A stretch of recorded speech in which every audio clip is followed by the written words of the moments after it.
समाजात काही लोक आपण असे बघितले असाल की घरात बायको पोरं उपवाशी मरत असतात, पण बाहेर मात्र ते श्रीमंतीचा तोरा मिरवत असतात.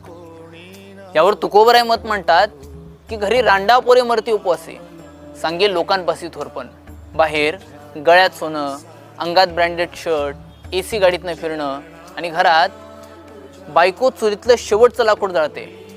पोरं उपवाशी झोपली आहेत. आणि यालाच जर कोणी म्हटलं ना, चलाच तुझ्या घरी जाऊ, तर मात्र हा तोंड वाकडं करायला लागतो. पण श्रीमंतीचा तोरा दाखवू नका साहेब. श्रीमंती म्हणजे गळ्यात सोनं घालून, अंगात ब्रँडेड शर्ट घालून पोज मारणं नाही. याबदली खरी श्रीमंती जर बघायची असेल ना, तुम्ही एखाद्या वारकऱ्याच्या घरी जा, तुम्ही एखाद्या शेतकऱ्याच्या घरी जा, त्याच्या गळ्यातील तुम्ही तुळशीची माळ बघा आणि त्याच्या बायको पोरांच्या चेहऱ्यावरचं समाधान बघा. त्यावेळेस तुम्हाला कळेल की खरी श्रीमंती काय असते.